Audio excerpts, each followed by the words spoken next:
Welcome to the Irrelevant Podcast. I'm Nathan Jones with my co-host Alex Lewis, and today on episode 16 we have a special guest with us, Mr. Michael Fahey. For those of you who don't know, the creator of the West Side vs. the World documentary, the director of the West Side vs. World documentary. Michael, thanks for taking time out of your day down there in the bright, sunshiny state of Florida to come talk to us on this Irrelevant Podcast. Of course. Thanks for having me. Thanks for y'all switching up your schedule. That was. Yeah, Alex, he said, I sent him a text last night and I was like, what time is Fahey coming on? And he was like 8:30 your time. And I was like, yeah, okay. All right. That's a little earlier than I expected, but we're here and we're glad to have you. We're just glad that you took some time out of your day. So for those who have no clue or just turn a blind eye to what the West Side World is, can you just kind of give a brief introduction about who you are in general and kind of what your background is and what you've brought to the strength and conditioning world for us? All right. I'm a simple man with strange interests that have led me to a kind of a weird history. I was an athlete when I was younger. I just sort of circumstantially through my father and his interests came to know about powerlifting and West Side barbell. For some reason, I had this like light bulb moment when I was a senior in high school, shortly before signing day for football, where I said, I want to make movies. And so, 6'3", 243 pounds with some D1 offers. I decided instead I was going to try and do film school. Went to Florida State. Again, we talked about Florida earlier. Went to Florida State, which is a public university, and I was in one of the most prestigious film schools in the country. There, very small program, very well regarded, best program in the Southeast by far. Super stoked to be there. Again, had turned down the opportunity to be a D1 college football player, or, half a dozen Ivies had, wanted me. And instead I chose to do film school, where they passed a budget that slashed the funding for the arts. That was a big thing at the time, was take away all the art money. And so as a result, Florida State had to kick a bunch of kids out of the program, and I was one of them. The real fun part about that story is that the person who wrote my recommendation was Jeb Bush, who happened to be the governor who signed that budget. That was his final fiscal budget. Years later, in like 2017 or 2018, because I just finished West Side vs. the World, I ended up getting an offer to go shoot something with Jeb. And despite the pay not being good, I went specifically so that I could give him shit in person for, helping me get into film school and change the course of my life, and then immediately slashing the budget for that film school. It was a real cool move. He apologized profusely. It didn't really matter because I just switched over into another program. I'm a pretty adaptable person, and I have developed a healthy disdain for the trappings of like certifications and sort of awards and things that elevate one's status beyond what they can, simply just what they can do and what they can't. So I just switched over to communications, ended up doing the exact same thing, but working with very cheap digital equipment, which, as it turns out, I graduated college in 2009, top of my class, literally number one, got an award, got a plaque, all that stuff. Despite not being like a good student with, good study habits and whatnot, I just really loved what I was doing. Immediately went out to LA in the middle of a recession, as everyone's losing their jobs and studios are cutting their budgets as well. And film, which turned out to be very expensive, was being replaced simultaneously, just kind of everywhere you looked, by digital media. And so all of a sudden, this thing that had been, everyone else had kind of looked at as a loss, that I got kicked out of my major, and swept into this like very under the rug, non-glamorous sort of like step cousin of that same major. I end up in LA, and immediately it was, I was like super employable, because if you wanted to do something on a shoestring budget, I knew how to do that. If you had nice equipment, I had no idea how to use it. But as it turned out, everyone was selling their nice equipment and trying to cut their budgets. And so I turned an L into a W real fast. Ended up getting a gig editing what I thought was going to be a colossal failure, because I was 22 and they had given me the keys to edit a feature-length movie. And I didn't think that I was an editor. I thought that I was going to, train to be a writer and a director. Wasn't even interested in documentaries, but ended up editing a movie called Forks Over Knives.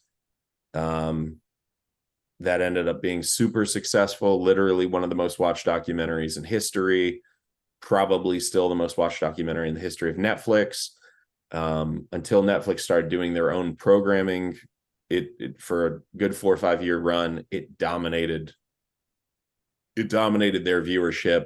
So when you look at like veganism and plant-based diet sort of abroad, and in the last 10 to 12 years, the surge and surge to prominence that had, oddly enough, I'm one of the individuals principally responsible for that.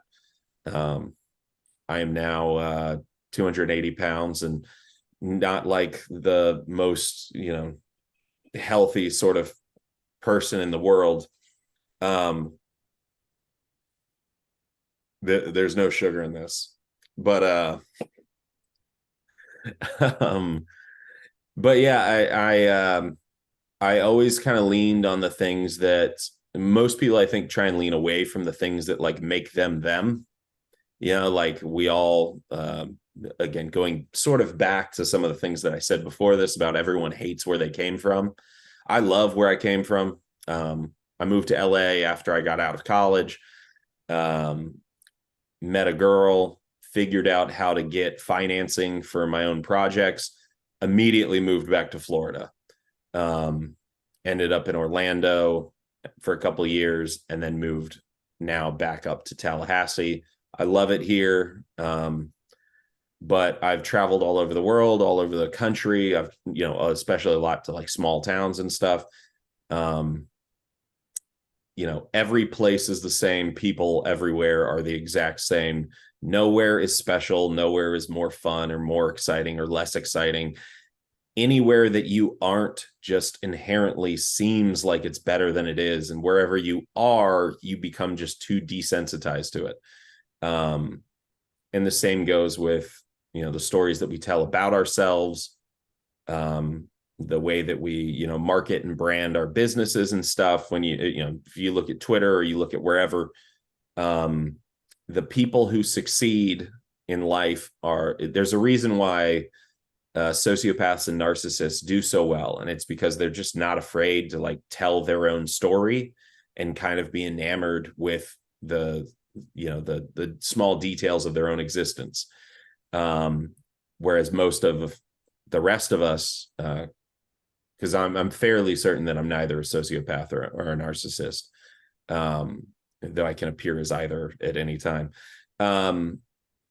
But for the rest of us, that imposter syndrome, it tends to set in and causes us to overlook all the things about ourselves that make ourselves special or unique or interesting. But so I got some guidance very early on, both from like parents and people around me when I was young, and then from professors and stuff when I was in college, who said literally, like lean into your backstory. You work in production and you're a former athlete. That is rare. Most people are going to go, oh, I don't want to highlight that side of myself because it makes me stand out in the crowd and might draw ire or criticism. And he's like, but just from an economic perspective, lean into that, because suddenly now, you're never going to be the best at what you do, but you're going to be the only person that does what you do from where you are from. And that's what makes you, you know, that is what will make you, regardless of industry, that's what will make you uniquely marketable, is your story of wherever you came from. So taking that to heart, I had told a bunch of people stories about my past and being an athlete and stuff. And that was always like sort of an icebreaker, because again, I'm 6'3" and about 285 pounds right now. When I lived in LA, I was considerably smaller weight wise. I was the same height. I still, 200 to maybe, anywhere from like 190 to 220, depending on what season or what year or what, whether I was into kettlebells at the time or barefoot running or whatever I was doing. Compared to most people who worked in what I worked in, I was a giant. So it would always come up like, oh, you must have played sports. Oh, you must have played football. Oh, you must have done this. You must have done that. And then I'd always wear a West Side hoodie, and people would go, that's the guy who has a hoodie that has balls on it. So I get a lot of questions about that. And literally from just telling people stories about like my life and where I came from, somebody, a woman that I worked with who was from the opposite end of the spectrum, had no business kind of being interested in any of that stuff. She called me up and was like, hey, I'm an executive now at a reality company looking for show concepts. And everyone at the time, this is, probably about 10 years ago, there was a big push to try and find reality content that men could attach themselves to and get into. That's why you see like so many, like that's all Discovery became, basically, was, dudes with beards in Alaska, dudes with beards on boats, dudes with beards, like trying to find gold and arguing in the forest and, being overweight on a tractor, things like that. That all came from the same movement of like, how do we grab the most valuable demographic of, 18 to 34-year-olds, and the second most valuable demographic of like 34 to 50, whatever. So this woman was like, everything that networks are asking me to try and find, I just keep thinking about that story that you told me about, this crazy old troll man who, yelled at these wild and rambunctious and, occasionally criminal powerlifters.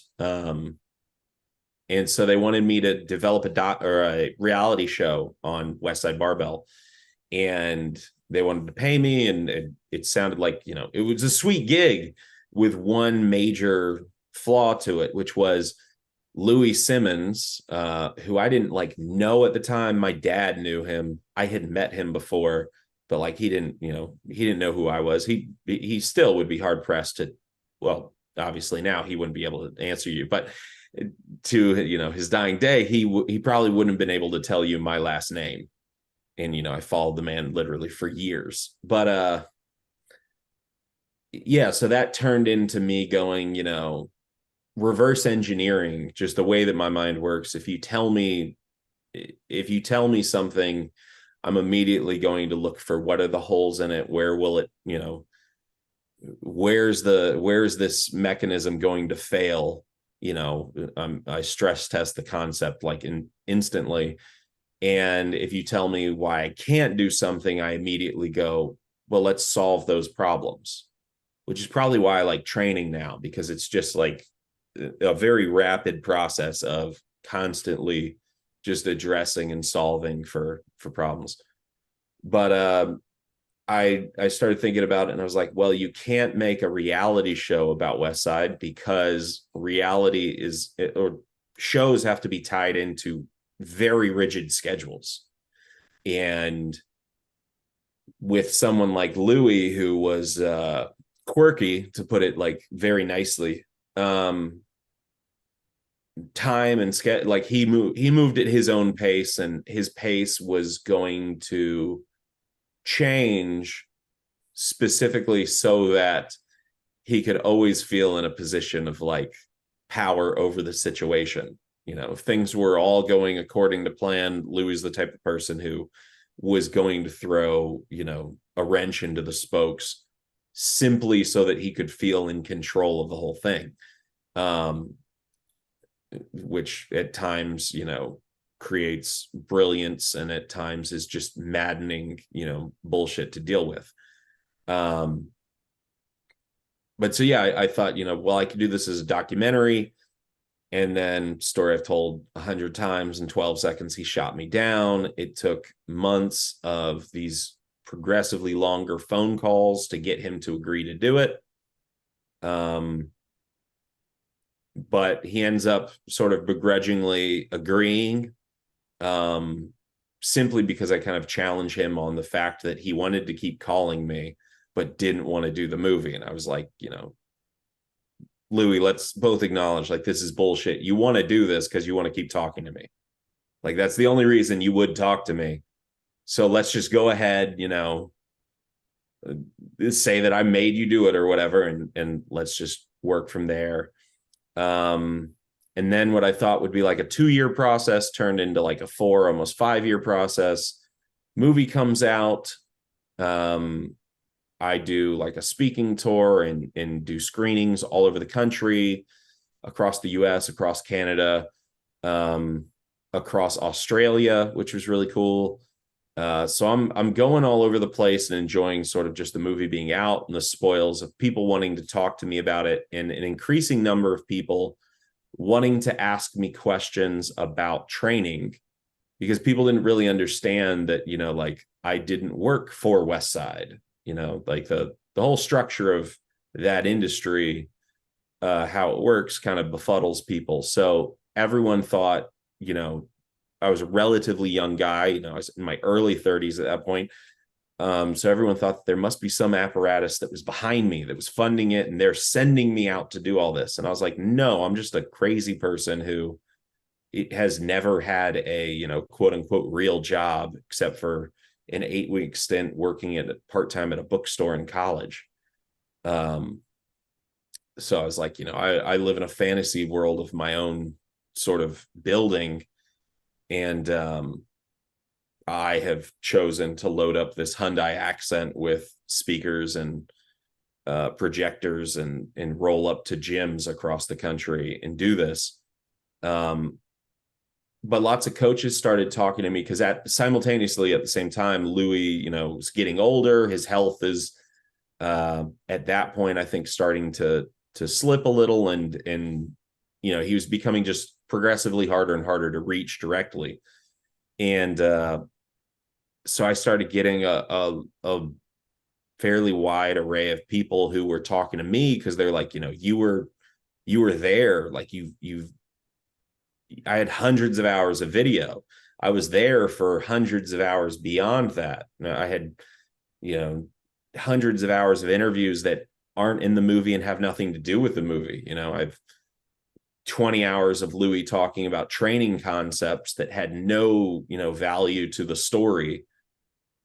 But so I had gotten this like very informal, unorthodox education and all this stuff. And then somebody, approached me when I moved back to Tallahassee, kind of settled down. Somebody approached me and said, hey, there's a high school that's really struggling. Would you want to work with them? Happened to be my old alma mater, which was a very good program, it's been around for like 110 years. And for the first 90 years, this school was incredible at football, especially. And then just fell off of a cliff and completely, turned into something radically different. So I didn't know if I would like it, or I didn't know what I'd want to do. I show up, and after my first day, I thought I probably don't want to come back for a second day. And after my 4th day, I told my wife, I was like, somehow I want to figure out a way that I can do more of this.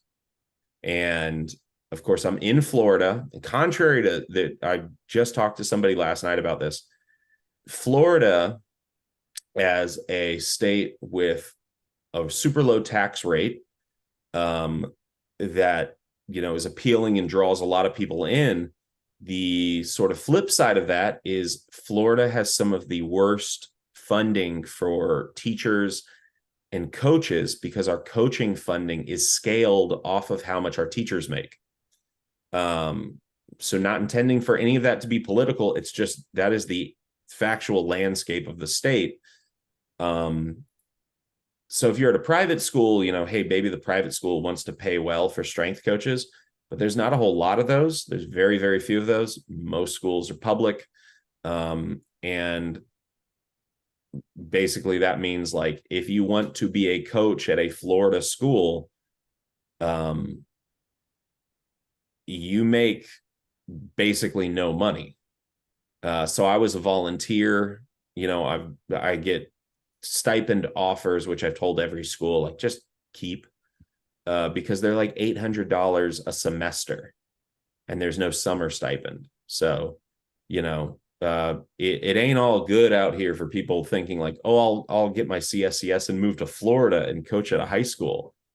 You're going to work another job so that you can afford to be the coach.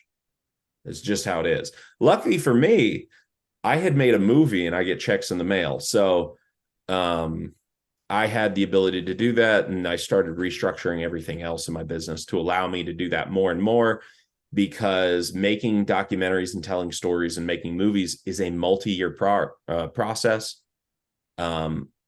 But, in like 3-4 weeks, I can do some pretty cool things in terms of making an athlete stronger, faster.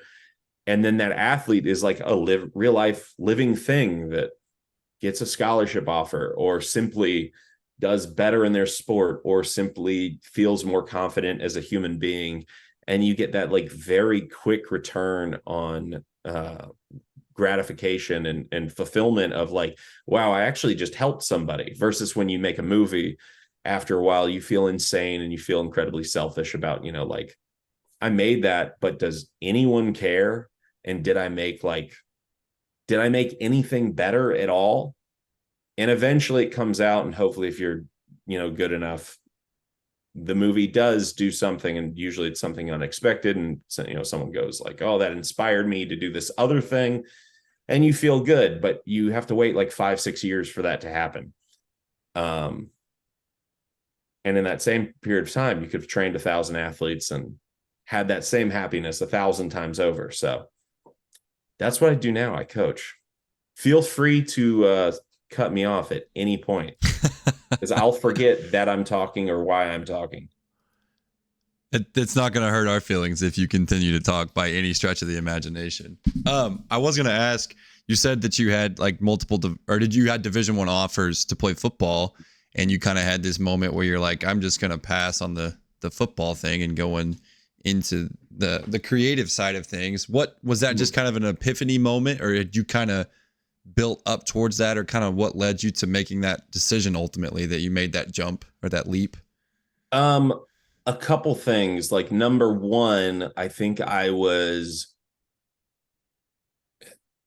one of the most important factors was I wasn't good at football.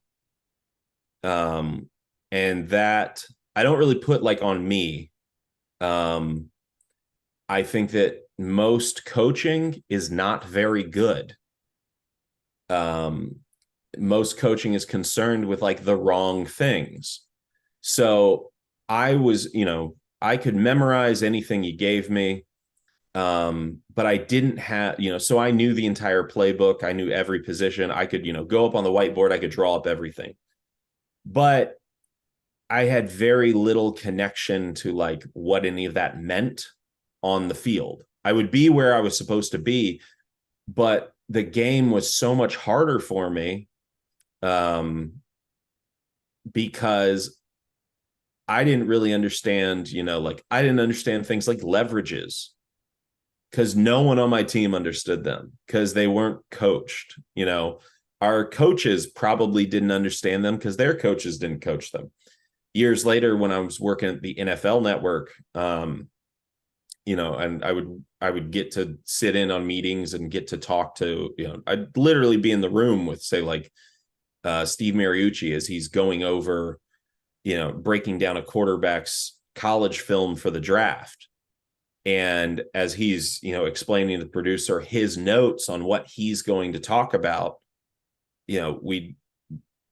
I end up in a conversation about like, oh, what do you mean? So how do you read this? What cues are you looking for?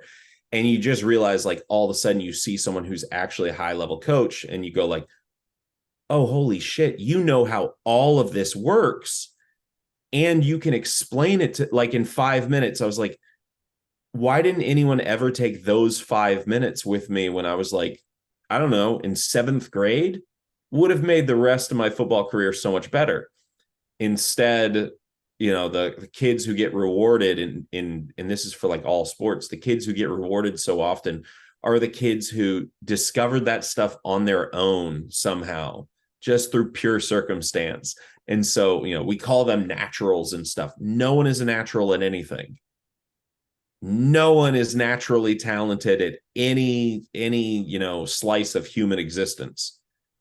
It's all, maybe you have some genetic ability that makes you a little predisposed, but at some point you have to be actually exposed to the information, exposed to the movement. So the sport was not something that came supernaturally to me. I loved it. I loved the ability to, get out there and like hit somebody and be physical and rough. But I was the classic type of player who would, play a little slower than I was because I was thinking, and the reality was just like, I'm trying to see what the fuck is unfolding in front of me. And it takes a long time because no one's told me what like the pre-snap kind of cues that I could be looking for. No one has explained to me, like what kind of offense the team we're playing runs, what they're trying to set us up to do. We knew nothing about tendencies or any of that. We would know, on scout team that they ran this formation and they'd run this play, but there was never even an attempt to give us any sort of like situational awareness in terms of like, in this situation, you will be more likely to see this. When you see this, this is what they're trying to cause you to do so that they can do this behind you. Everything was taught sort of in such a modular, fashion. And as I'm describing this is why you can tell, like, I was on teams that went like 1-9, I was also on teams that went 8-3 with the exact same coaches, but just a bunch of stud players, where we're like, cool, we're going to just line up and run fullback dive at you all day long. We have no blocking, rules. We have no gap assignments. We're just going to be bigger. We just have offensive tackles who average 340 pounds and 6'7". That was literally, our tackles were 6'5" and 6'10" and 320 and 400.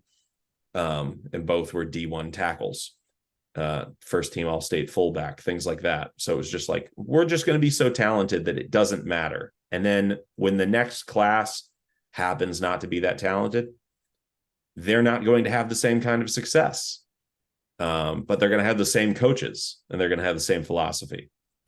But so anyways, just the realization that like, I wasn't exposed to good coaching. So the sport didn't entirely make sense to me.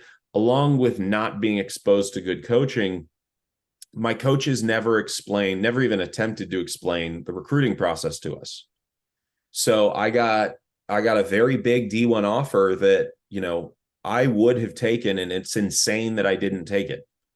Because it was a very, it was a Big Ten school.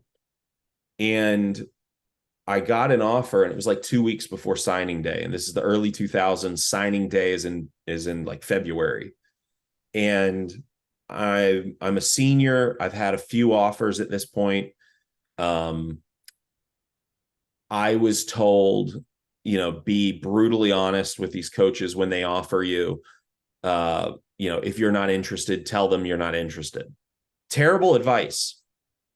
So literally, first time a coach called me and said, hey, I'm coach so-and-so. I still remember this coach's name. I cannot believe that I was told by adults that this is how I should handle this situation. It was like June 1st, going into my senior year. It's right when everyone should be getting their offers. I don't even have a profile on Rivals at this point, which that was new. Rivals like wasn't a thing really when I was a freshman. And by the time I was a senior, like everyone, you wanted a Rivals profile. Um, but this coach calls me, and it's the first time a coach has said, "We want you to come play for us. We want to extend you a scholarship." And I said to him immediately, like, "Oh, thank you, but I'm only looking to sign at, either academically prestigious institutions or, Power Five colleges." And this was like an FCS level school. I also, like, I wasn't going to combines, I wasn't going to camps. So there was no way that any of these Power Five schools were ever going to find me. I wasn't, and at the time there's no huddle, it was just like, I was like, well, surely they know, someone will send up the bat signal and they'll just know, like, well, he's the size of an NFL middle linebacker, he's the same size basically as Brian Urlacher, like, come on down, you'll want him. He can run, 21 miles per hour. That somehow, just mystically in the sky, this information surely was being transmitted. And of course, my same coaches weren't like, again, we're in Florida, coaches are underpaid. They're not sending out giant, thick VHS tapes, and spending up the athletic department budget, sending out thousands of VHS tapes. So it's just completely different landscape. I wasn't proactive at all in my recruiting, but now being an older person and seeing kind of how everything works. Anyways, this Big Ten school came to me like 2 weeks before signing day, and they offer me, and I was like, cool, let's set it up. Like, I'm super excited. Here's when our signing day is. Here's what time we're going to be scheduled for. And they were like, oh, no. We're already full for this year. We heard that you were looking at doing a postgraduate year, because my fallback was, well, I'll just go to Cornell and play tight end there. But I had a 3.0, and a 1320 SAT, which I thought were good. Again, people get angry with me when I say things like, none of your kids are strong. I also say things like, none of your kids are smart. I still, for years after I graduated, I would go back and guest lecture at FSU, and I would say to classes full of students, none of you are talented. Anything that you think that you are right at this moment that you're like very proud of, you're like on the doorstep. Like, you're not, if you think that you are at an elevated level, then you inherently also think that there's not much above it that you can get to. So you stunt your own growth and progress. If you ever think that you're at the end, congrats, you are at the end. You won't go any further.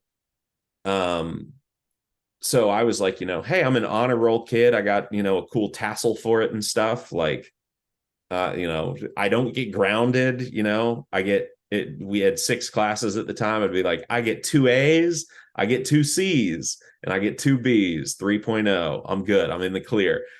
And it's like, looking back as like, no, I should have got my ass chewed out for the 2 C's, because as it turns out, like, it takes like 2 to 3% more effort to get the A, and I could have been like, hey, I've got 5 A's and a B. And then I would have been able to go play football at Cornell without having to take a gray shirt year and go to, Hargraves Military Academy, which was what I was looking at. But so anyways, a Power 5 school, they offer me. I'm like, hell yeah, let's do it. And they're like, no. This is an offer assuming that you're going to reclassify.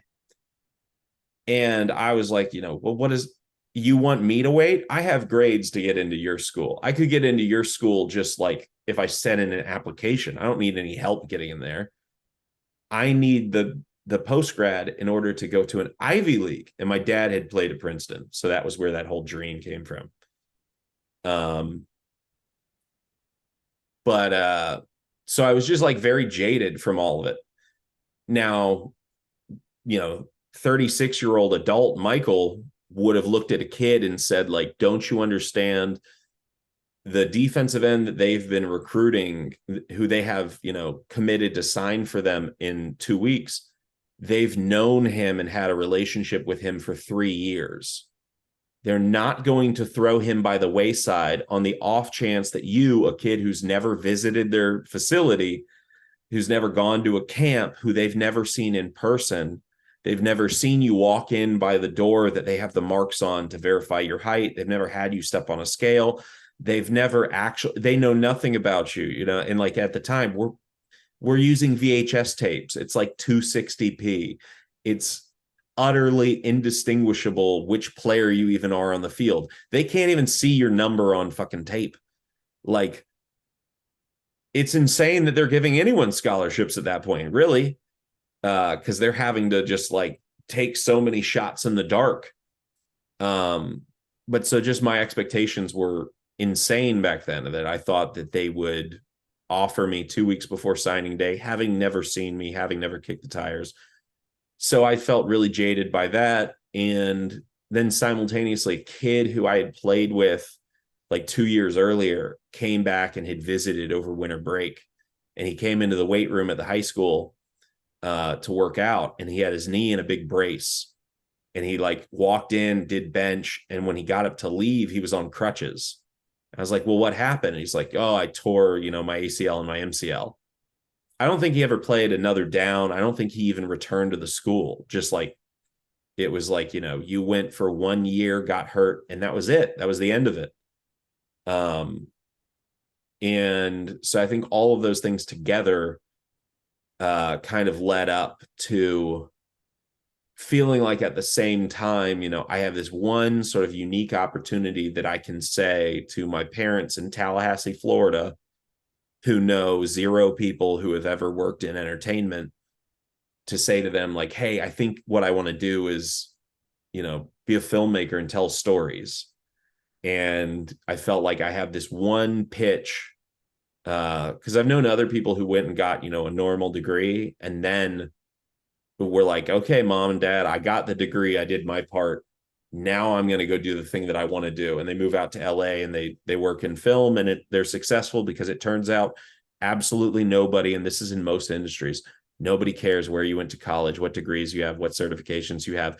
No one cares. You're Avid certified. Sweet. We'll hire a high schooler if he can out edit you on that same software. No one cares. But I felt like if I don't do this in college, like if I don't make that declaration now, I'll be, too chicken shit to try and switch to it later. I'll get on a track and I'll end up just sort of going down that track. And what I was fearful of was that the only other track that I knew was training, which is like the great irony in all of this. What I intended to do in the event that I absolutely fell on my face and failed is what 10, 12 years later, I realized, or 13 years later, 14, 15, actually, 15 years later is what I realized is the thing that I actually want to do and am most happy doing, which is training. So I make movies. I'm still making a movie, still finishing a movie. I don't want to be making movies. But they're so good. The first one was the one that I've only seen, West Side versus the World, not the other, obviously, but it's so good. I could sit and watch it probably every day, to be really honest. Yeah. So you said that when you went to first talk to Louis or pitch the idea to Louis about the movie, that you didn't really have the relationship with Louis, but your dad did. So what was kind of you said training was kind of like something you wanted to fall back on. So what was your training background like? Obviously you have to be pretty big, fast, strong to play football. So kind of what was your training history leading up to that high school senior moment? What was your training like even after you graduated? Did you stop training? Kind of like, well, and even like, what's your dad's background in the training environment itself? Yeah. So take it from the top, I guess. So my dad grew up a poor kid in a very expensive suburb of Chicago. He grew up, like the poorest kid in Lake Forest, Illinois. So, being, coming from coming from poverty when literally your neighbors are millionaires. You know, like I visited the where he grew up, and it was a little, it was not a nice house, and it was literally, it was a lot that was sandwiched between multi-million dollar homes. And his family didn't have a car. He came from like poor Irish immigrants, and so he was around wealth his whole life, but didn't have access to it. And one of his friends, who was a very good football player, who I believe played at Michigan, when he was, in high school, took a liking to him and was like, "Oh, you got to come over and, work out. I've got a weight set up." And so he worked out, and he saw it as this vehicle. This is, 60s and early 70s, like he saw this as a vehicle to, this is a rope that I can climb. Who knows where it leads, but this is something that can help me get somewhere, somewhere that's not this. And so he ended up getting an offer to play at Princeton. Played there, got a degree, I believe, in like history, and then became a stockbroker. So, it was just because, again, you get a degree, no one really cares. You get a degree from Princeton, no one really asks too many questions about where it's from or what it's in. So he became a stockbroker, was successful, and as soon as he had money, bought the big house and had some space in the garage. Very quickly kicked the cars out of the garage, put in a squat rack, which then turns into like, well, you got to have a dedicated bench, got to have a dedicated incline, got to have this, got to have that. There's a better squat rack now, and simultaneous, he had been diagnosed when he was very young with a congenital back issue. And it's something that, honestly, like, I probably have as well. And he was told things like, you'll never play football. You'll never play any organized sport. His parents made him do cross country after doctors told him this, and he had to beg to be able to play football, which ultimately would get him to Princeton and, change his life. But so he had to do all of these like Canadian Air Force exercises, to strengthen his back when he was young, so that he would be allowed to play sports. And then that back thing that they told him, your back will never hold up. You're going to be, old and broken.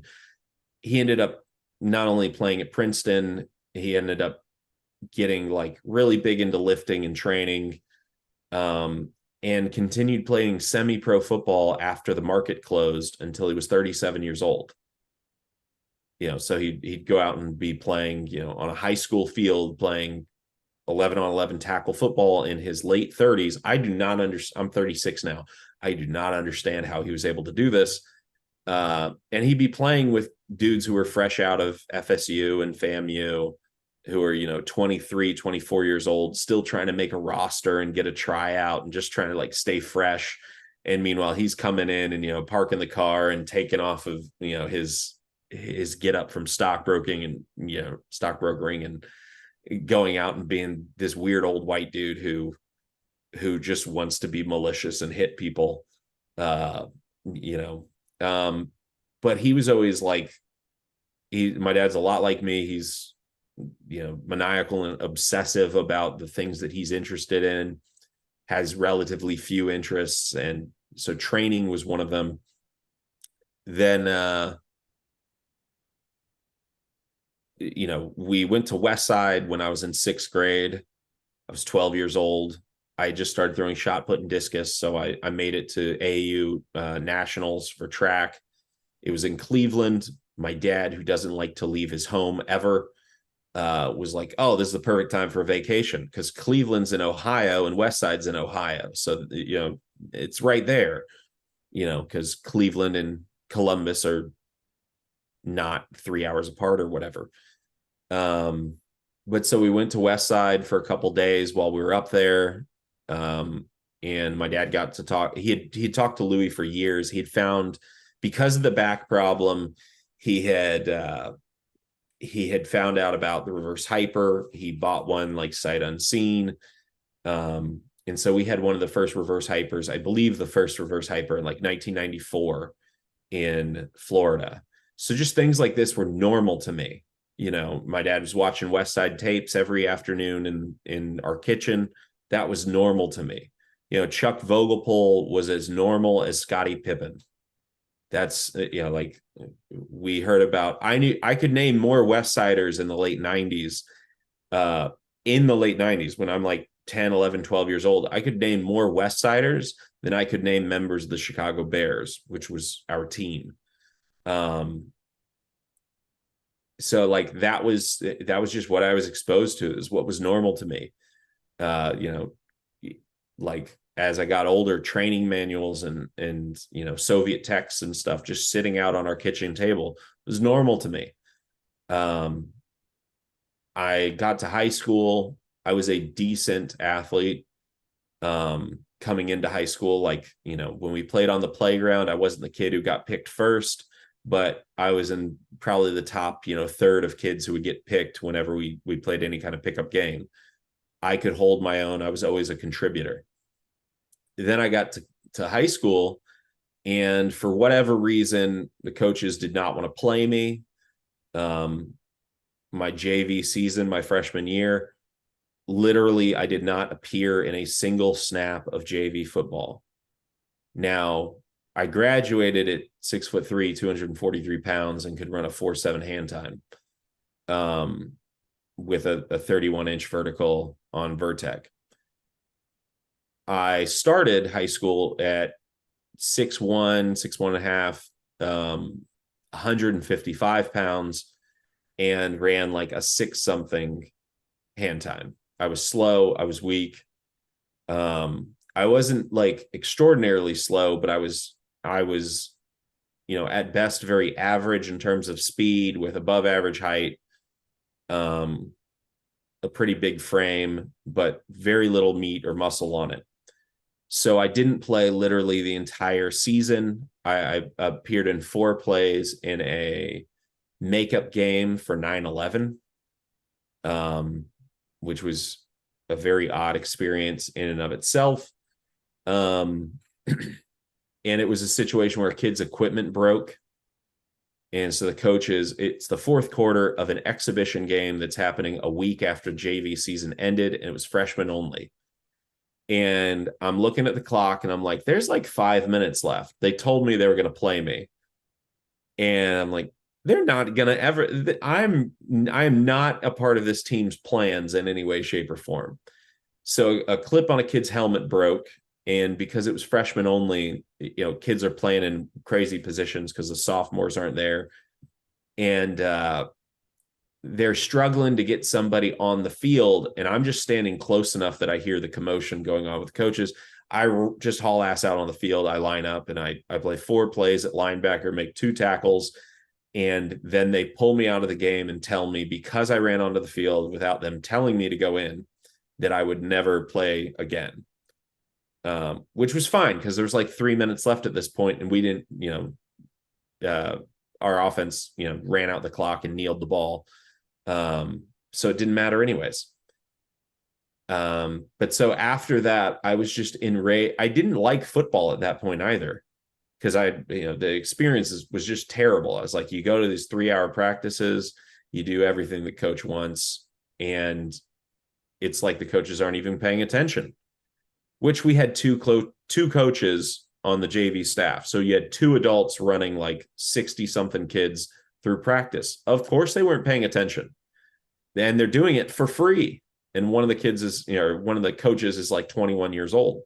So you realize, like, later on, you're like, I understand how it happens this way. Like, this sport is not really set up to succeed for anyone.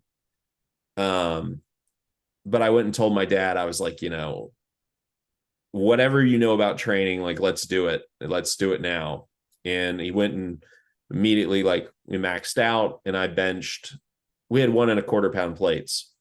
So I benched 112.5, and I box squatted 87 and a half. Yeah. I was a monster. Just And huge, absolutely huge numbers. yeah. And then in the spring, I was probably up to like 175. So I gained about 20 pounds. Um, I was benching probably like 150, 160. I was considerably faster. I'd made such a big physical change in the like, probably October to May, that when I showed up like to get sized for pads and stuff, the coaches introduced themselves to me, which is also to give you an idea of how much I meant to this organization as a freshman. The coaches literally thought that I was a new player. Oh no. So they asked, they asked what school I'd come from. They assumed that I had transferred in. I was in these coaches' classes as well. So like one of these guys, I'm like, you see me 5 days a week. You see me every single morning. Like I'm very confused. How we only have 20 kids in our class. What are you? How is this happening? But um, I had a list of, there were 6 kids who were ahead of me on the depth chart. That year, JV and varsity all practiced together. And I was just concerned with, I'm going to make myself so good that they have to play me on JV. And at the end of the summer, varsity went to their field, JV went to their field. And I ran out to the JV field and I got in warm-up lines and I got in the front, in the center. I stood where the captains were supposed to be. I was like, I'm going to assert myself. And we start doing jumping jacks. And we used to start every practice with 100 up downs. So I'm out there, I'm doing up downs and I'm yelling, 1 and going out 2. And as I'm in the middle of up downs, one of the varsity coaches comes over and is yelling, Fahey, what are you doing? What the hell, boy? Get over here. And so I take my helmet off and run over and I'm like, I'm thinking I'm in trouble. Like, what's going on? And he's like, you're not on JV anymore. You're on varsity. And I was like, oh, I did all of this. I watched Chuck Vogelpool tapes every day and train like a madman so that I would start on JV. And I ended up being a 3-year, 2-way starter on varsity and was leading receiver at tight end my first game. I had never played. I switched to tight end 4 days before our first game and ended up being the leading receiver. It would also be the only time I would ever be the leading receiver in a game for the next 3 years. But just need one. It's okay. You just need one. Yeah. But yeah, so then all of a sudden I was like on the front page of the sports. I was on the front of the sports page on the local paper, and everyone suddenly knew. I went from the kid who was in art club to a jock in like a 12-hour span. And yeah, I got really big, got really strong, got really fast. That give you even more buy-in. You're like, all right, Dad, back to the bad lab. Here we go. Let's go watch some more West Side. Did it give you even more of that motivation to be like, all right, what can? Because it's like you said, you were just trying to make the JV team, and you thought that you'd kind of met that minimum barrier to kind of get to the JV starting position. And it's now like, oh, okay, now I'm a varsity player. So now, like, where did you kind of have that moment of like, okay, how far can this go now? And I haven't even really scratched the surface of my potential, I feel like. Well, it was the game where I had been the leading receiver. The team that we played had some studs on it. Like I ended up playing against, like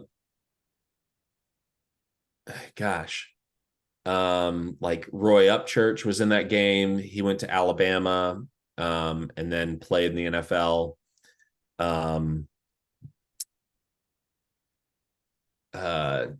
This kid who played safety for Clemson was in that game. There were just a bunch of monsters who were in that game. So a lot of people were there to scout it.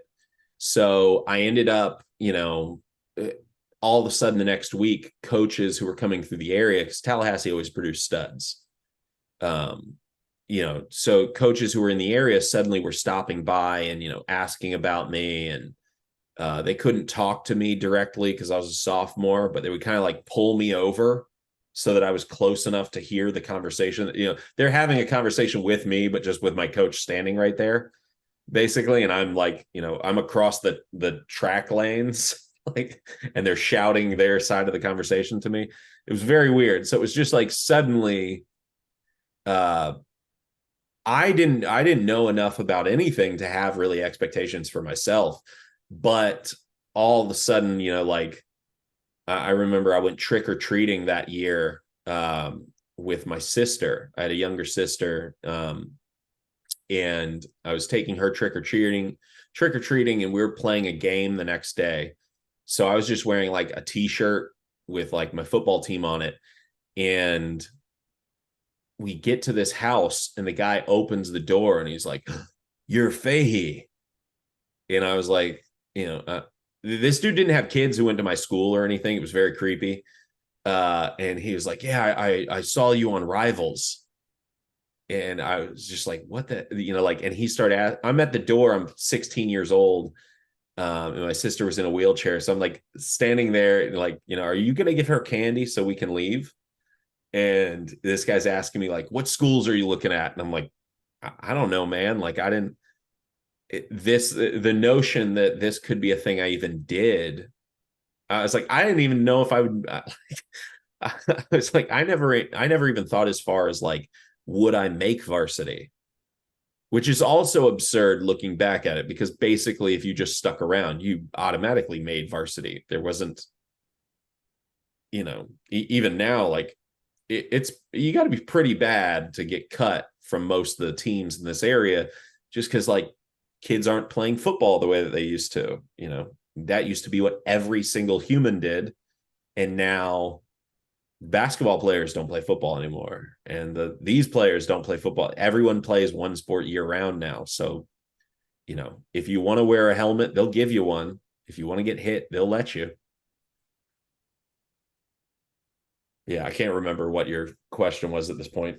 Well, like, if you were curious if Tallahassee people really enjoy their football, like during the early 2000s and 90s, because you got Florida State, obviously, but it's like, Yeah, this, you just walk up to this guy's house and he's like, "Oh yeah, by the way, like people in Tallahassee seem to be a little crazy about football down there." So yeah, it wasn't quite like the old Friday Night Lights movie or anything, but oh gosh, uh, it.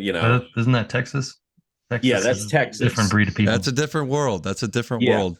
you take that though, because we had Florida State, we had FAMU, so that was, if you were a Florida State player, people would walk up. You just get hounded like you're a celebrity, even if you're a preferred walk on or something. But if you're in high school, it's like, oh, okay, maybe one day you'll be like them.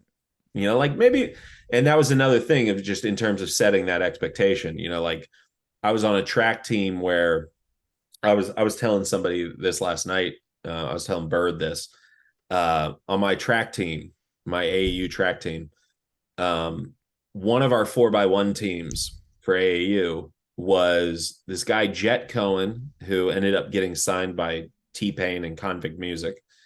But Jet would hand off to Ernie Sims, who was like 9th overall draft pick. Oh. Ernie used to come train at our house. Ernie's currently like the defensive coordinator, I think, at like UCF. But he was the first Rivals perfect rated recruit, number one national ranked recruit. Ernie was the second leg of this 4x1. He would hand off to Pat Watkins. Pat Watkins was, I believe, a 4th or 5th round draft pick by the Dallas Cowboys. And Pat would hand off to Antonio Cromartie, No. the final leg. Wow. And the alternate was like Fred Rouse, who was on the front page of Sports Illustrated a couple of years later with the headline "Straight to the Pros?" ? Because he was the number one recruit in the nation. So, like these are, 3 guys on that 4x1 team went to the NFL. And those were just the dudes that I, sat next to on the bus to the track meets and, would trade sandwiches with and stuff. Like, this was so normal to me. other guys that I played against, like I played against LeGarrette Blount a few times in high school. You get Um, punched? I did not get punched. I dropped his ass on a counter. You didn't. My senior year, if you pulled a guard, you were getting tackled for a 6 yard loss because I was coming out. I was playing defensive tackle. One thing that I had picked up on was how to spot when somebody was pulling, and I would get in a track stance and basically broad jump out of my stance, get into the backfield, and then just eat your running back like as soon as he got handed the ball. Um, I wasn't again, didn't know like other tendencies and tells. I just knew like he's pulling. All right, I'm getting in his hip pocket before anyone can, down block or cut back on me. Oh, is there still an abundance of, I mean, some pretty high level athletes rolling through the public schools? Because I know like a lot of kids move to Florida because of the academies, and you talked about how there's a lot of year round training for specifically just one sport for kids. So is Mhm. there, do you see a lot of kids jumping from the public scene to these academy type situations now? I mean, has it really impacted the high school, the public scene down there in Florida as bad as what it's made out to be on social media? Um, it's really bad in some areas. I will say in Tallahassee, um, it happens, but it's not really bad. If you look at Tallahassee the last couple years, um, I trained a kid, Keon Brown. He signed to Oklahoma. Um, Raylan Wilson was, I believe, the number one linebacker in. So Keon was a 4-star ESPN, 300. Raylan Wilson was a 5-star. I believe most services had him as the number one outside linebacker prospect in the country, signed to Georgia. He stayed, both of them were at public schools. This year, the school that I'm at right now, which is a public school, it is a public charter, but it functions as a public school. Um, we've got a 4-star running back, a 4-star wide receiver who are both there. I believe that the other public schools in town, there's a 4-star tight end. Um, there's very few kids. There have been, I can count kind of like how it works down here is you have very quickly kids kind of separate. Either they're the academy kids, which you better be good as hell and like have a famous dad. That's really how that works. You better have a famous dad, better have a famous brother. Um, or there's the public school kids, and there's no questions about those kids because it's you know um it's so stacked. Football is so good down here. Um, I remember I showed I showed my kids a couple years ago like the old like all Big Ben team. That's sort of like the Florida Panhandle. Um, but it's overrepresented by Tallahassee because most of the area around us is like sparsely populated state forests. So we're this one little, sector of humanity. And then there's very little outside of us for, a couple hours in every direction. And I was showing these kids like, I was like, look at this. I had to face LeGarrette Blount one week, Antonio Cromartie the next week, Ernie Sims, Roy Upchurch, Glenn Coffey, who played for the 49ers and also played at Alabama, Mike Smith, who ran for 1,000 yards at Arkansas, like right before Darren McFadden and Felix Jones got in there. Um, you know, uh, I would go through it and I'd be like, I played against like 14 kids in one season who went to the NFL, and we're just playing the Tallahassee like public school schedule. Kids were monsters everywhere. We have a team locally that for a solid 15 years they would have 10 plus kids sign Power 5 D1. like lots of very big time players. And simultaneously, because there's only, about 300,000 people in our metro area, it's not really big enough to support a lot of private schools. And while the school system is woefully like underfunded statewide, the few public schools that we have in our city specifically are some of the highest rated in the state, even when compared to the private schools. So we're in kind of a weird situation. Other places, like I know Miami has a lot of private academies and stuff, but that's mostly because also the cost of living is so much higher there. So they're getting paid the same salaries, but it costs twice as much to live there. So there becomes this economy where the public or the private academies can do a lot more damage because they can take not just your players but your coaches. Yeah, I didn't even think of it from that aspect, but Yeah. Alex, you got I'm any? so glad we could talk training today.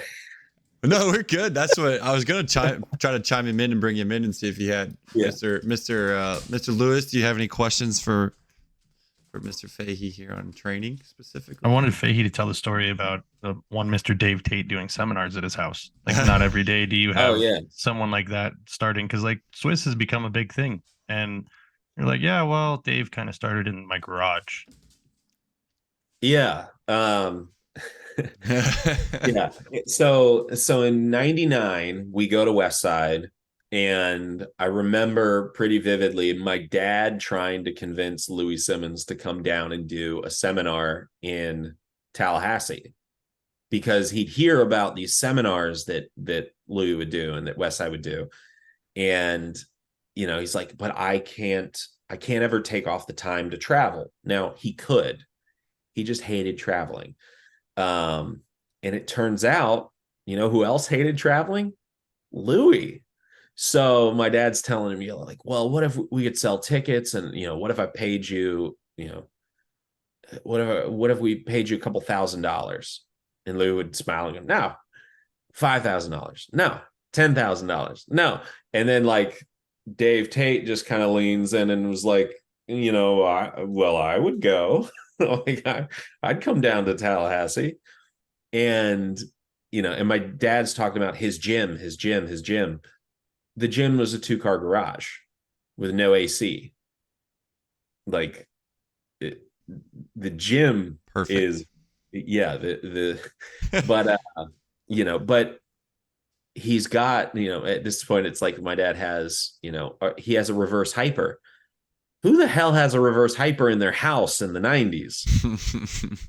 No one, and like my dad's talking to it, like at this point in time, it's not, West Side didn't have just visitors rolling in every day. You'd have people regularly stopping by, but they were mostly power lifters or a relatively small group of coaches who would come by. So like you weren't getting just like fanboys off the street. And so they didn't know what my dad was or what to really make of him. He was just very intense, very passionate. Clearly he was like well read. And seemed to be involved somehow in strength and conditioning and or powerlifting.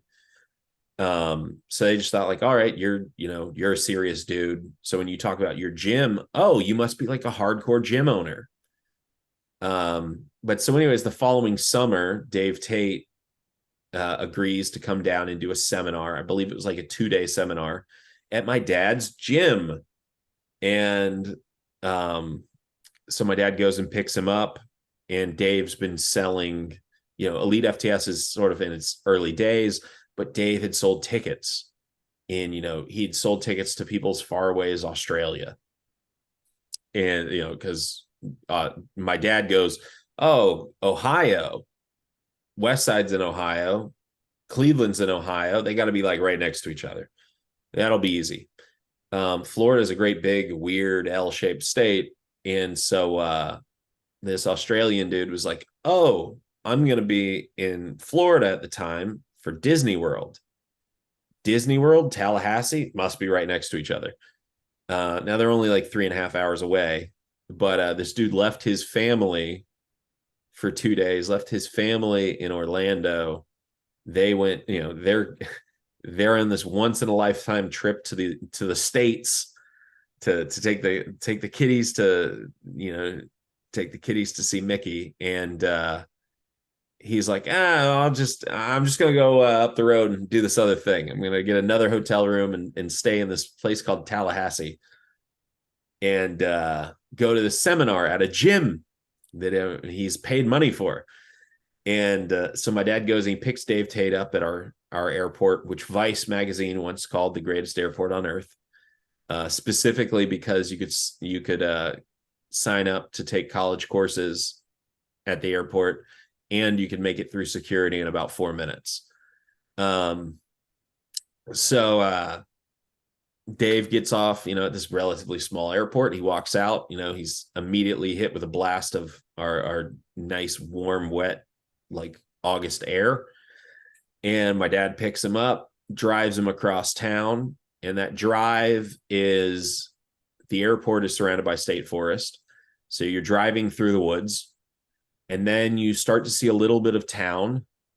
And then you get on the interstate, and then you're driving by what looks like more woods, but is actually through sort of the middle of civilization. It just has like rows of woods that hide.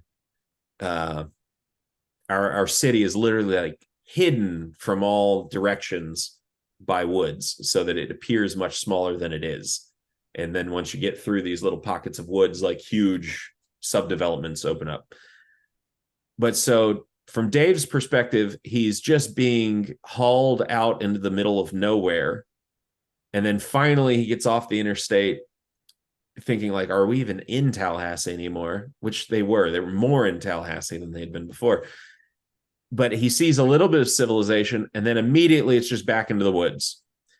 And my dad's talking. My dad's super excited. My dad, when he gets talking and he gets going and he starts to like spin a yarn, he's really demonstrative, and he does a lot of head motions, and a lot of like he everything gets like big and excited, and he's like lurching at you as he talks to you. So it looks like he's fighting with you, and it's just like he's excited to see. He's like a dog sort of in that way, where like he just lunges at you on the leash, like I can't believe Dave Tate's here. Dave Tate, got to talk about weightlifting. And Dave's just looking around going like, fucking woods everywhere, man. Like, what are we doing? And then they pull into what is very obviously a neighborhood. He's driving by, big house after big house. And it's like, this is a very nice neighborhood, but what are we doing here? And then he pulls down a long, unfinished driveway, because my parents have lived in the same house since 1985, but have never finished the driveway. So it's a giant castle in the woods with an unfinished driveway. It's very bizarre. And my dad pulls up quickly, like stops the car. He's talking to Dave. He gets out, still talking, and he just walks into the house. And Dave is literally sitting in like his old Ford Explorer, looking around and going like, have I made a grave mistake here? Like, did he have to change or something? Because he wasn't dressed like they were going to the gym. And, he's, I got to show you my gym. Got to show you my gym. Dave has like sold him equipment at this point. And my dad comes back out and he's like, you coming inside? What are you doing? Like, get out of the car.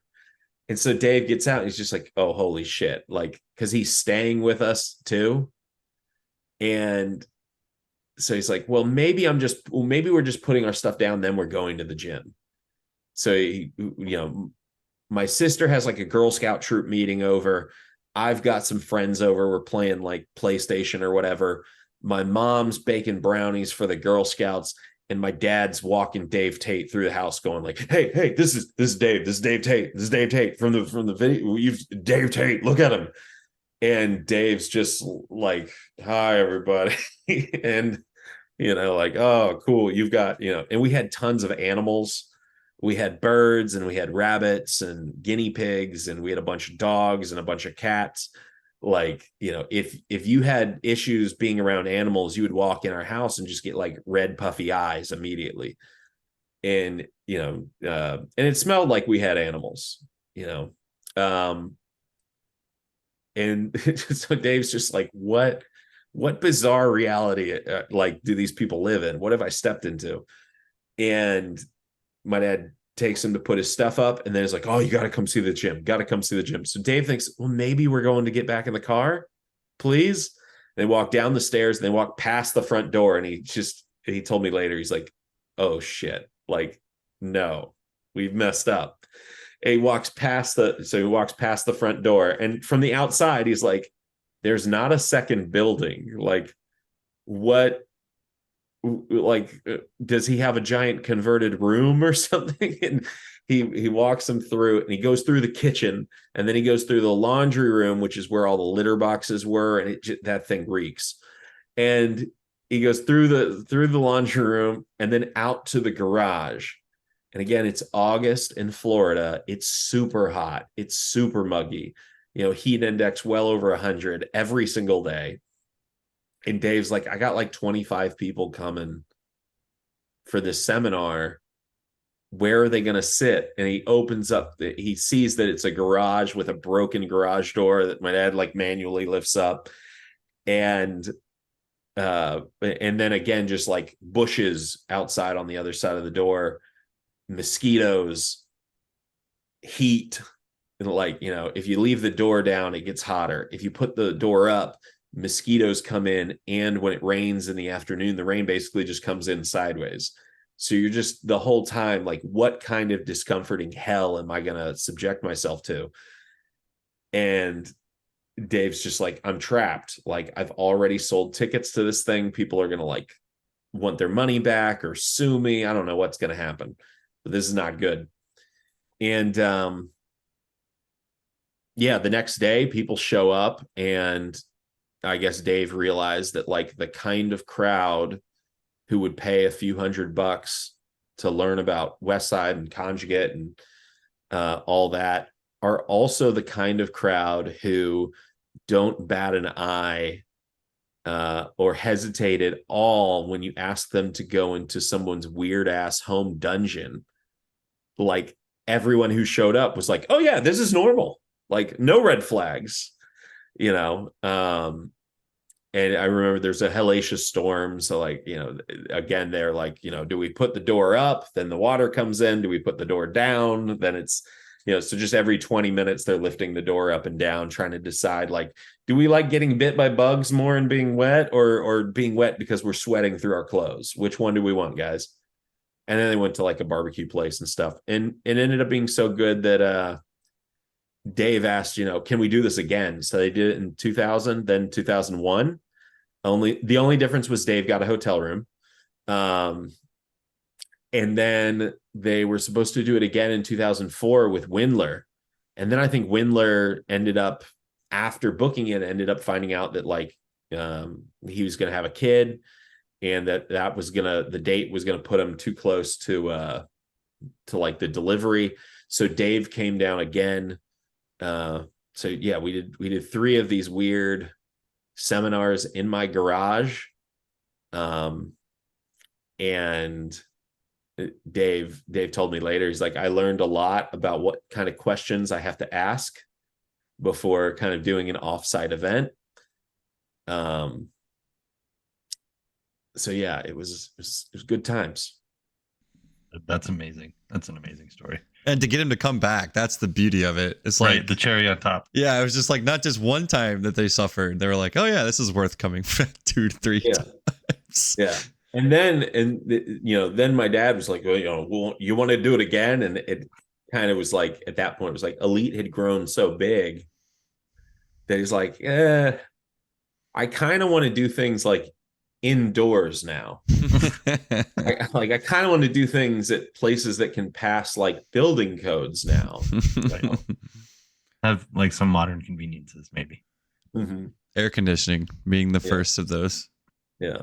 But by the second or third one, like we had a monolift, we had a belt squat, we had, we had everything. And my dad somehow has more stuff now in the same amount of space. It's too much stuff, frankly. It makes it kind of hard to train because, you want to use one piece of machinery. Cool. You got to dig out 3 other machines to get to it. So about the training, Fahey, that you use with the kids, are you fully using the conjugate system that you learned while at Westside, or have you developed your own way of using it, or how do you like to train the kids? So I started with a pretty like to the letter kind of 4-day template that everyone I think associates as being Westside. And that worked particularly well for their lower body lifts. Their upper body lifts didn't progress as fast as I would want. There's some basic challenges, like, when you're doing conjugate, it works for everyone all the time, always, anywhere, everywhere. But if you have kids who are naturally like very inquisitive and curious, like they're going to soar with it, because they're going to ask, well, why do we do this? And you're going to give them an answer. It's going to make sense, and they're going to have better buy-in and like understand what they're trying to do. But you'll get some kids, especially kids who have like played other sports, or maybe they had like a football coach who ran their weight room before, who tried to use it as some sort of like sadistic punishment. And so now when they get in the weight room, they're like incapable of really like relaxing and just kind of like cerebrally like saying, this is what we're doing right now, and it's okay. And like the purpose is to get me better. I'm doing this to get better. And now I can see how I get better. When you have kids, so if you have kids who kind of like tend to zone out, it doesn't work as well for them. Training small groups is really easy, but as your buy-in gets better, like I went from training the first week that I was at the public school, or at the first school, I had 8 kids the first week, or the first day I had like 8 kids. And by the end of the week, I had 18 different kids who'd come in. But by, the third month, we were having 76 kids come in a day. And we still had the same 6 squat racks and the same 6 bars. And, so now all of a sudden I had to make a lot of changes just because of the logistics. And as that number gets bigger and bigger, it just becomes, now I can't like have a conversation with every single kid about how they bench and what kind of cueing they're, like I can't try and maximize every single kid. Because I think one of the things that I do well as a coach is like, if it's just me and you, and I'm trying to get the most I can get out of you, you're going to get a lot of stories. I'm going to try and engage your brain as much as possible to give you the context to understand how to do it. So in a small group setting, that's easy, like, because it's easy to hold the attention of like, say, one group of 4 to 5 kids, or 2 groups of 4 to 5 kids. But when you suddenly have, 6 groups of like 12 kids each, you can't take the time to do that kind of stuff anymore. Now you have to have something that sort of is more systematic. So I started paring down the variations of everything. And I couldn't remember. I had to go back and look at like what my dad used to do with me when I was very weak. I was like, I remember kind of what our training was like when I was the kid who could bench press 225. All the way up until I was, going into my senior year, benching 370. Said, but I couldn't really remember like what got me to 225 and what kind of. So I went back and I looked at like literally my old training logs, and one of the things that I saw was we always did a 3 rep max. We would do a 3 rep max and then pyramid up to a 1 rep, but we would track a 3 rep and track a 1 rep for every variation we did, upper and lower. And what that 3 rep was really doing was, not only giving you more volume, but it was giving you that brief maximal tension. Because if you're weak, all of this stuff, everything works the same, but the way that we like categorize it and like look at what's happening has to change in context to like how advanced the athlete is. So say like, dynamic effort happens between 75 and 85%.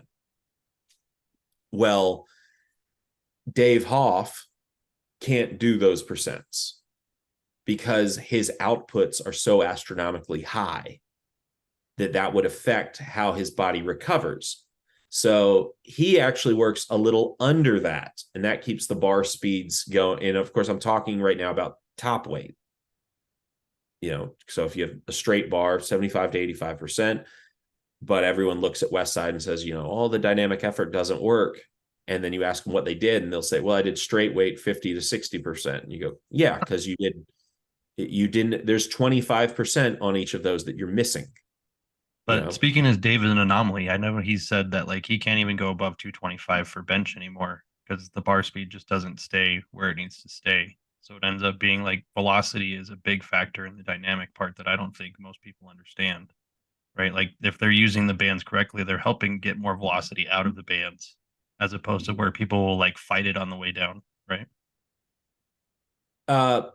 Yeah. I mean, you're trying to get that overspeed eccentric, but the overspeed is happening even if the overspeed is like that effect of gravity. So the idea that the band is pulling you down, you don't literally need the bar to beat gravity down. Good benchers are essentially going to do that because they want to get more stretch reflex, and they're going to literally, and it's like the way that I teach my kids to bench. You pull the bar in. You don't let the bar fall, because also if you let the bar fall, your elbows are never going to fall as fast as your wrists, right? So that's going to automatically put you in this like weird cocked back position where the bar ends up coming too high. And but so anyway, it's contextual. Like Hoff is able, and I'm pretty good friends with Hoff. I've seen a ton of Hoff's training. Hoff helps me out a lot in my training. But the biggest help that he is with like the mental side of things.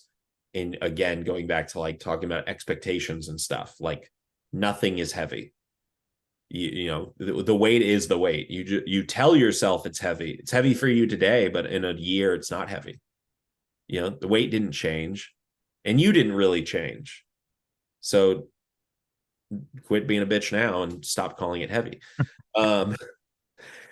But his outputs are so high that he has to keep his dynamic efforts even faster. Louis I've heard Louis talk about this before. He's never, to my knowledge, never written it. But the idea that dynamic effort, essentially what you're trying to do is that your dynamic effort should be about a third of your jump, the speeds.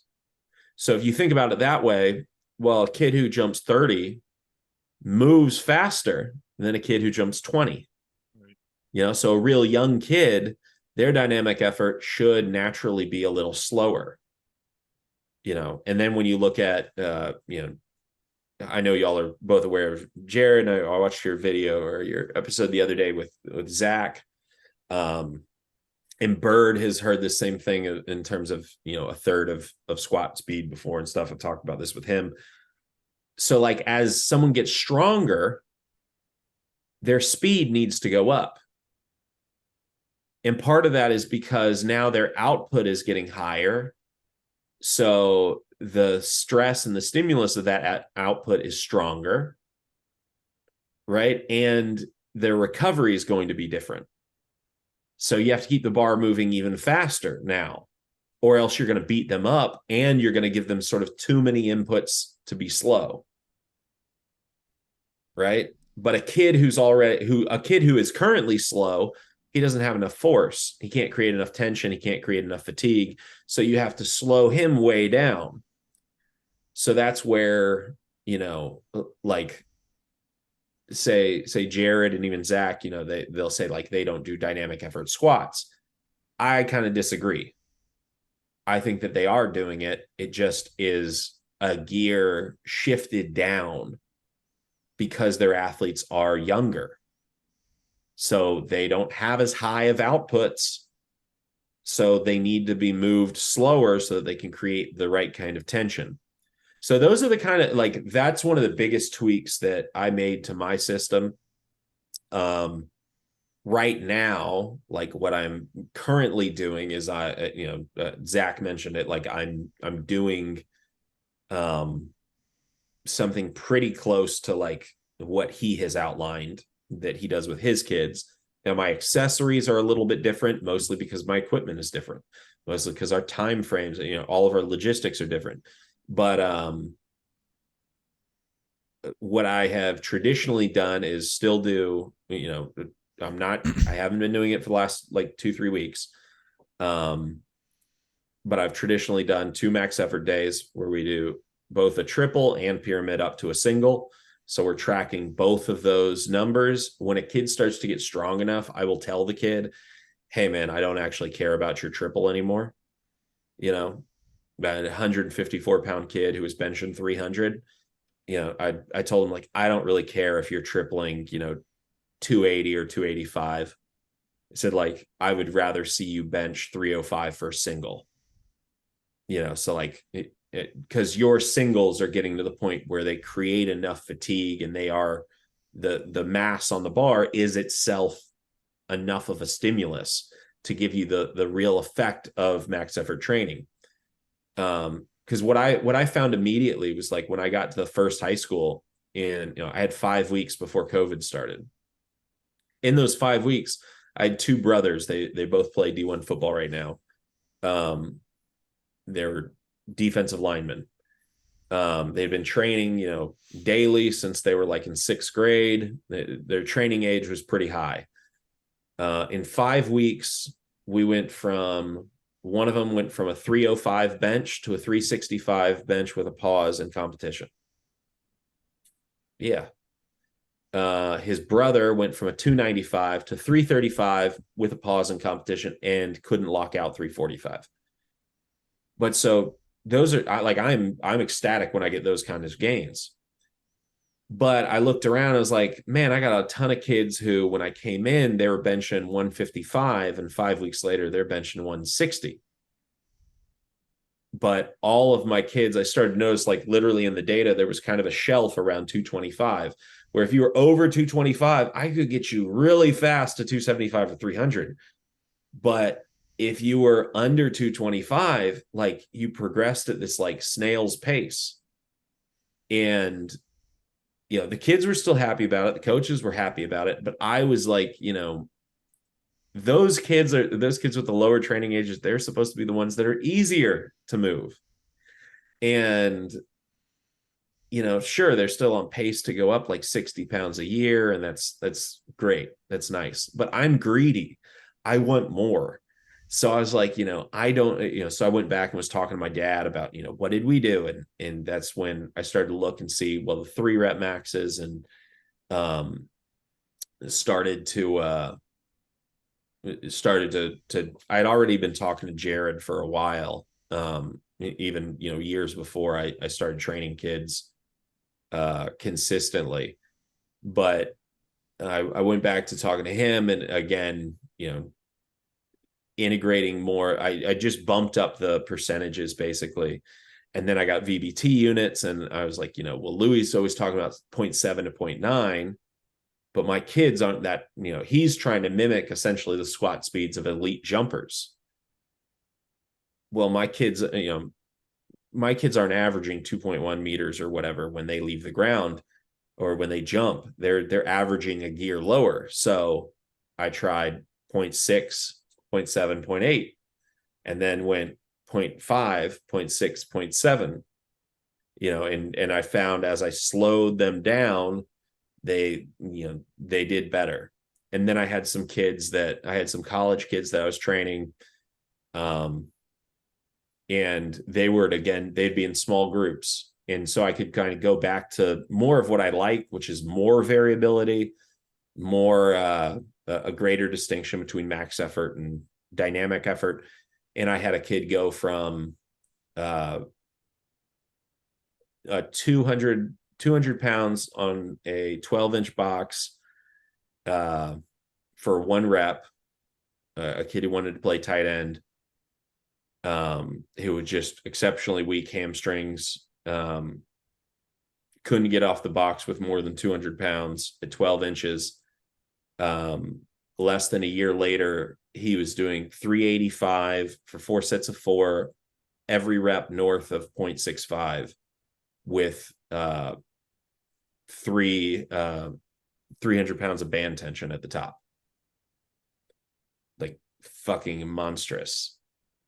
And we put on 45 pounds. And thanks for making me feel like such a bitch, Fahey. I appreciate that. Yep. I just did 300 pounds on the cambered bar onto a 12-inch box with only like 40 pounds of chain, and that sucked. So, yeah, that's really humbling. Appreciate that. What's your dynamic effort work look like?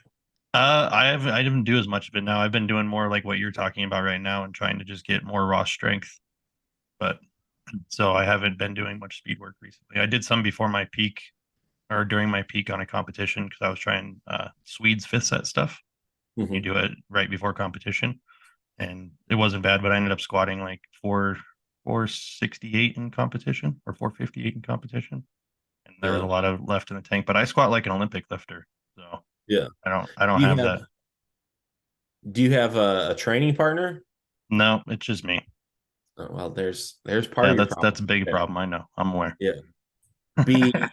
Be 19, right, and have a training partner who is also a hyper competitive, college athlete, right? Because that kid, I had him at 238 pounds, he could jump 37.5 on the just jump mat, and run a 4.740 on laser.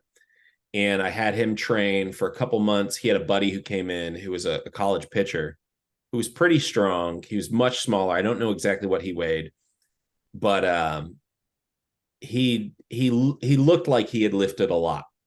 Like he had a much higher training age and was generally, relatively stronger when he started lifting with me.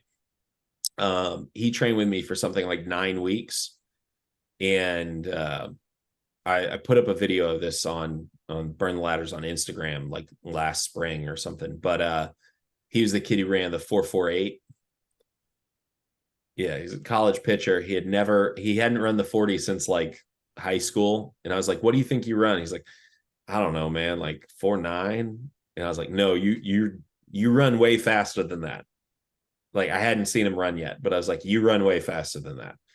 And he ended up, his 30 to 40 split was like 22.9 miles per hour during that. Yeah, we just got him strong as shit and did 0 running for him in that time period.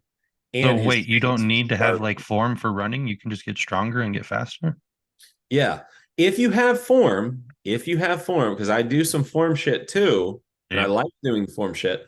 But because the form shit, I can get like an extra 0.5 mile an hour on you, like, so I can take you from, 21.5 to 22, like, and I enjoy doing that.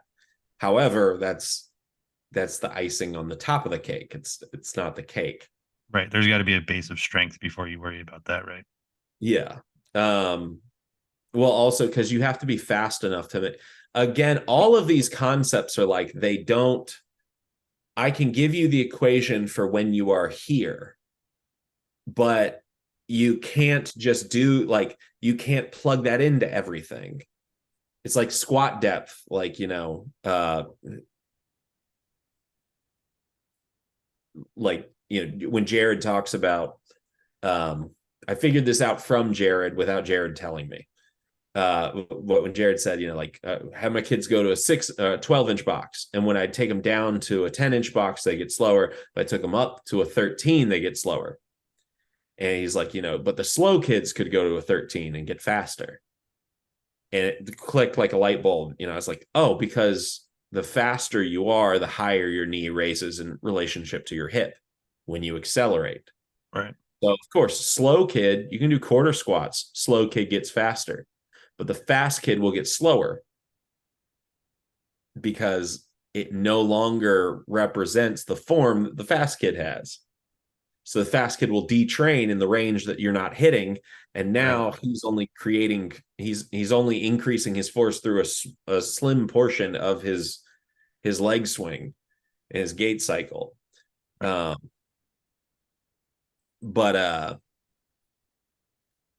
yeah, so whether it's, benching, squat, like, it doesn't really matter. Your outputs, as your outputs grow, everything that you do for them has to kind of balance, accordingly. And then ultimately the body doesn't want to like warp and distort its force velocity curve. It will allow you easily to raise the curve. But if you just try and zone in on one part of the curve and create like a bubble within it, it doesn't want to do that. So it'll fight you and it'll kind of like lock up. And that's why you see like a ton of football players who some people say like, well, they just have great genetics. And I go, no, they don't.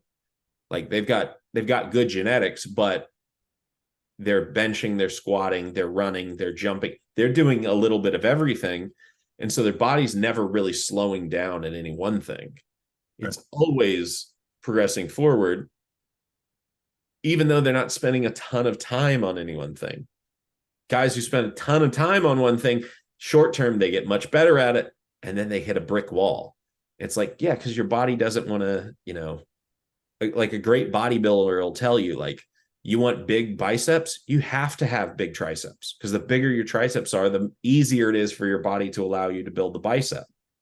It'll allow you to do that in balance. You can't have big biceps and have small forearms. Like you can't. You have to keep everything going kind of together in unison. You can pull up the end of one side of the force velocity curve and drag out the other side. Your body will let you do that, because it means that you've kind of built the qualities that all exist in between.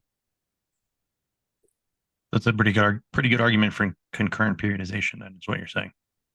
Mm-hmm. Well, that's how Louis would say like life is conjugate.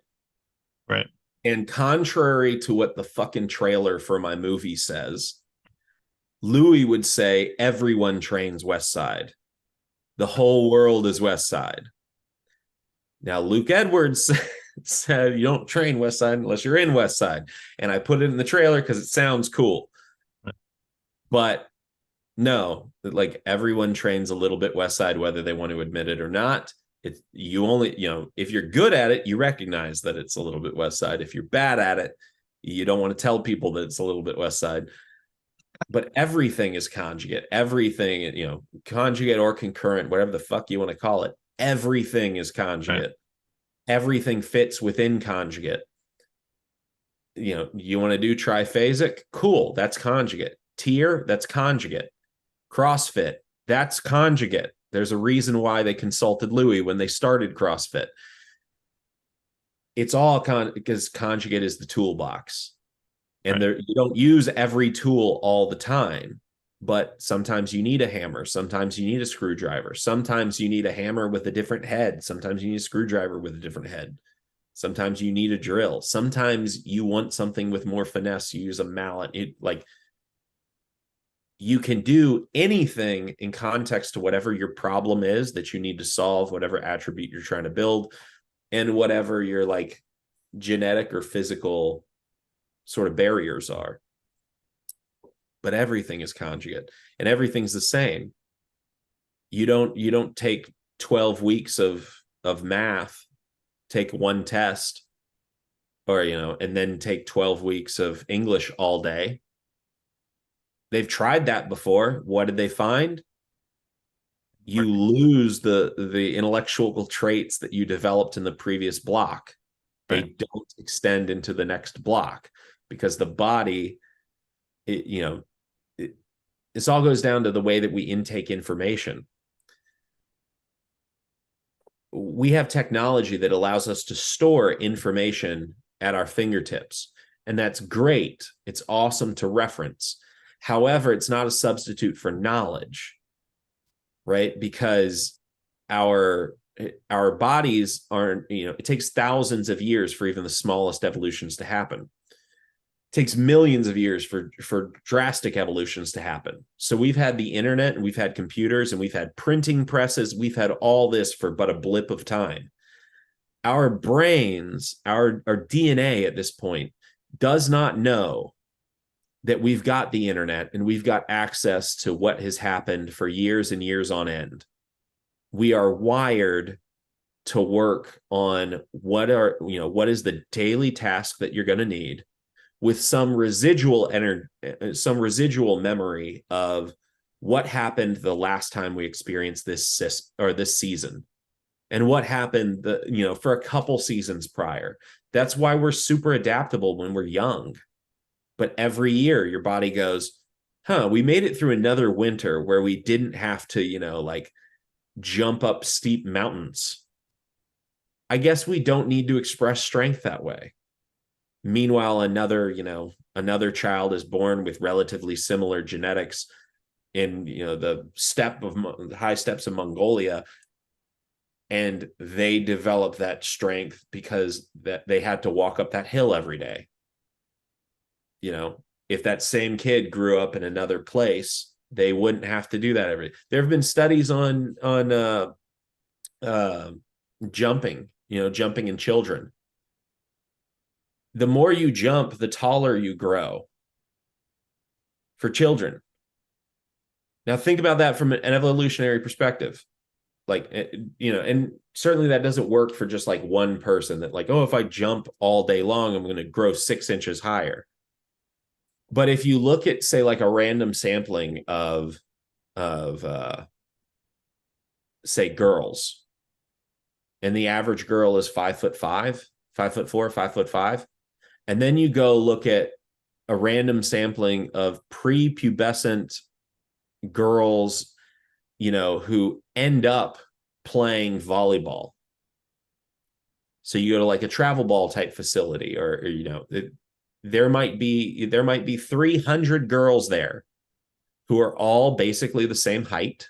None of them have hit their growth spurts yet. They should be relatively representative of the statistical norm. But if you catch up with those girls 10 years later, you'll find that they're like 2 inches taller on average. Their DNA didn't change. The inputs and what was being expressed did. Because if you're jumping all the time, it must mean that it's pretty important to get something that's high.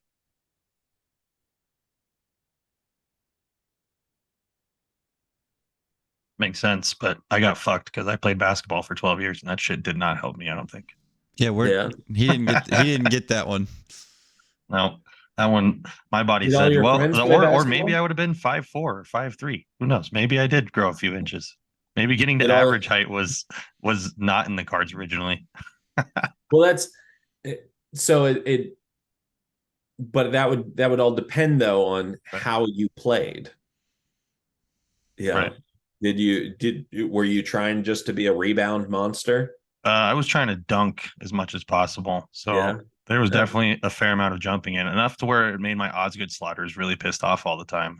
So that might be the other factor. But no, that makes perfect sense, right? The environment you're in is going to dictate what happens to your body. So if you're having to reach for things, yeah. But it's also like, when did you start? Oh, I was super young. I was like 6 or 7. I played until high school. Well, but 6 or 7 isn't actually that young. That's true. Because that's what I'm getting at is, so you went through your body was like at your most vulnerable point and your most pliable point.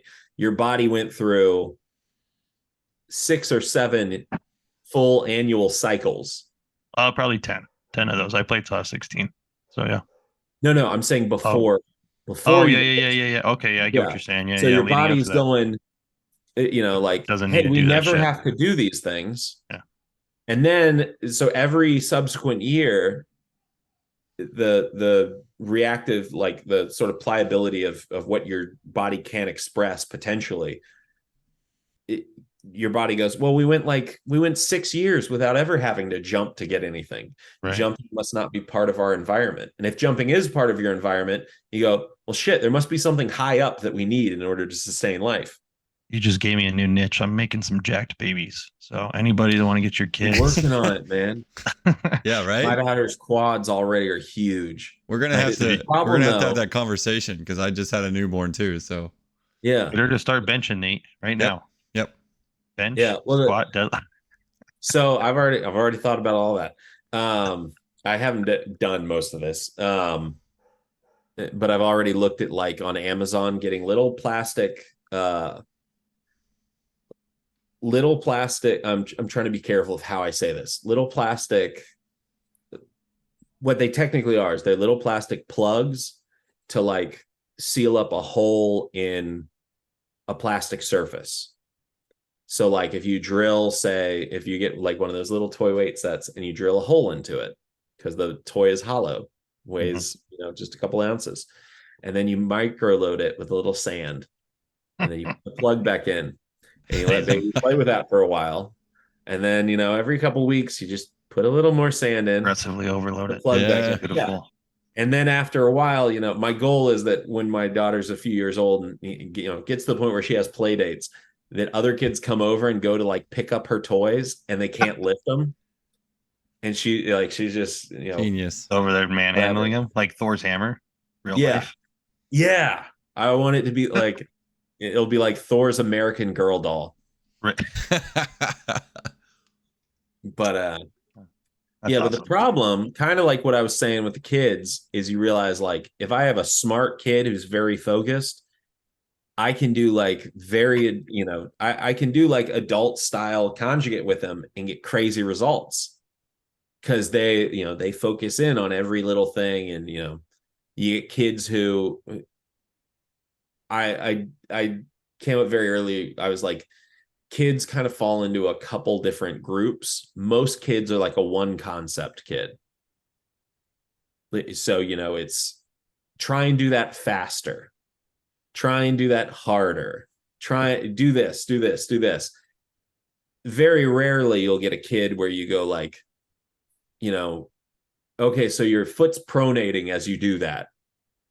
You need to try, you need to try and feel that force, shift to the big toe. Like very rarely do you get a kid where you can give them a real specific cue, right? Especially early on, because if you give them that cue, they completely undo something else. So you have to that's all they focus on. Yeah. You have to give them these holistic concepts and like a one concept cue, a two like you can give them two things. But if you go like, if I just tell you the thing that I actually want you to do, it's going to make everything worse. Right. So I have to like give you something that causes you to organize with the language that you understand. But so all that is to say, my daughter right now is, she's not even a one concept cue kid. So it's very frustrating. I'm like, we gotta develop, we got to develop like her hip flexors and her shoulders so that she gets into that crawling position, feels more comfortable in it. And I know how to do it, but she doesn't listen. I'm like, let's go do push-ups. And she, she'll do like one and then she's clapping. And I'm like, no, you're already good at that. We need to work on your weaknesses, Harper. And she's, no, I just want to do the things that I'm good at. I'm going to clap and I'm going to do like a Superman thing. Right. She wants to walk. I'm like, gentlemen, I have to get off to a session. So if you'd like to continue, I can make Nathan the host. Or if you guys also have things to do on Friday, my kid is screaming in the background as I mute myself. So I'm just waiting. So, you're good. Well, thank you very much, Michael. We need to do this again and we will get to the actual training part.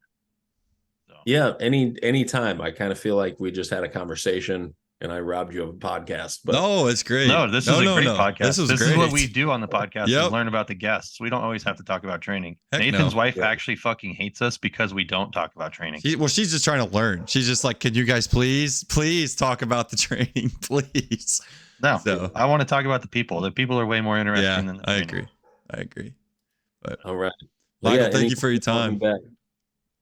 No problem. We will do a part 2 for sure. And I will block out 3 hours of my time next time to make sure that I'm not rushed. Dude, I'm chatty.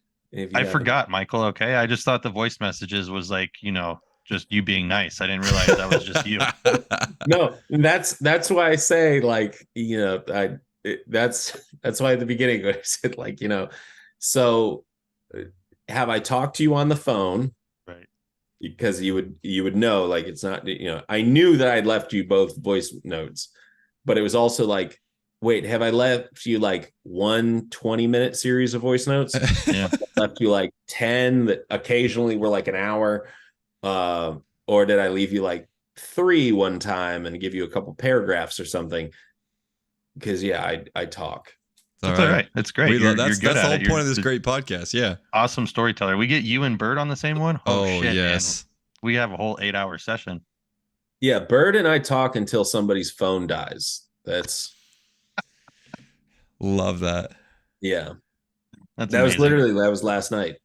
Wow. And you're like, oh well, I guess we're done now. Yeah. Great session, everyone. Well, thanks, gentlemen. We will get this up later today. So have a good one. All right. Thanks. See you guys. Bye.